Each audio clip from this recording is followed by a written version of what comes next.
What we found in our survey was that 62% of individuals believed that companies were only interested in selling to them, not even selling them the product that was most appropriate for them, which is pretty damning. Additionally, we found that just 7% of individuals believe companies always act in their best interest, and only 13% believe that companies are at all genuinely interested in them.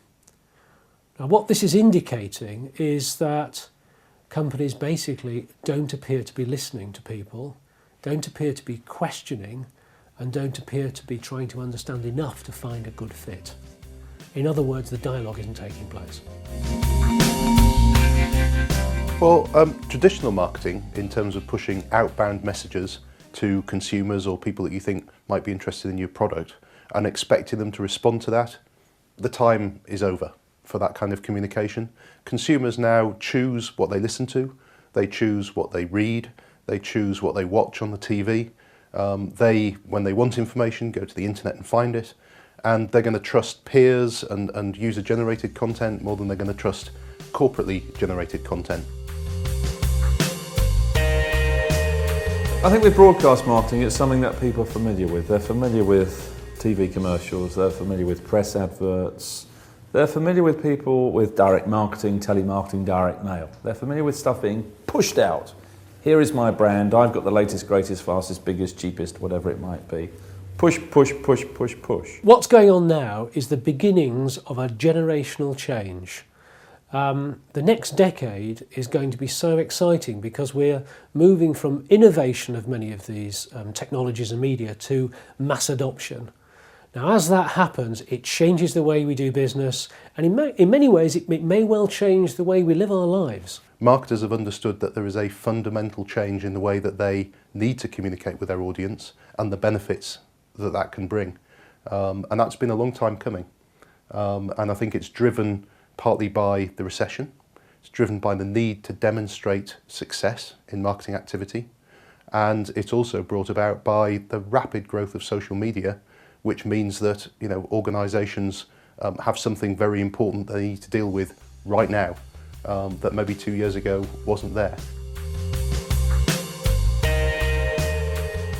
Rather than communicating the facts and figures and the features and the benefits of your product, what is the emotion that you feel around it? But it's that emotion that creates the advocates inside social networks. It's the emotion that makes people want to get to know you and talk about you.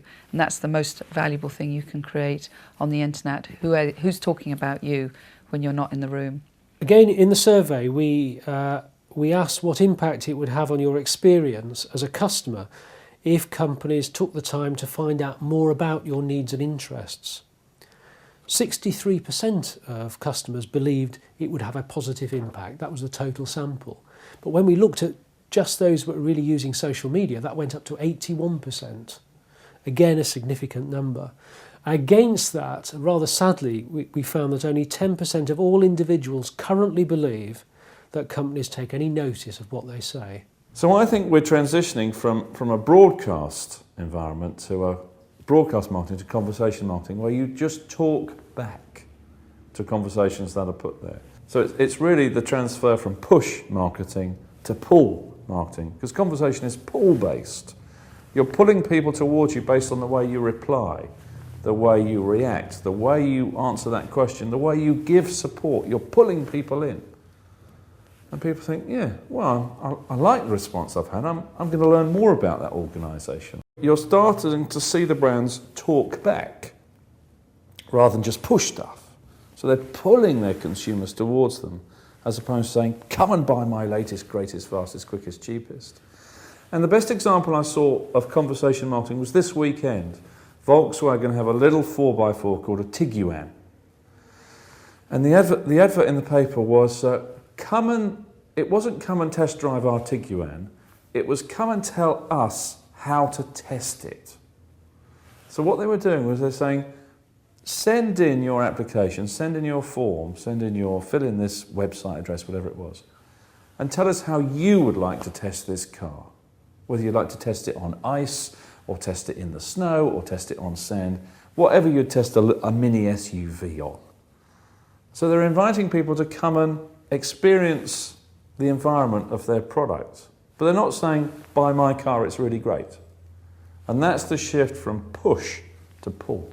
They're pulling you in. One of the things that really ends up being seriously questioned as a result of this is how we currently conduct much of our research into customer attitudes and behaviours, in that typically at the moment we tend to present them with finished product or services, or we ask them lots of questionnaires about things. In other words, we treat them a little bit like lab rats, dissecting what they say and do.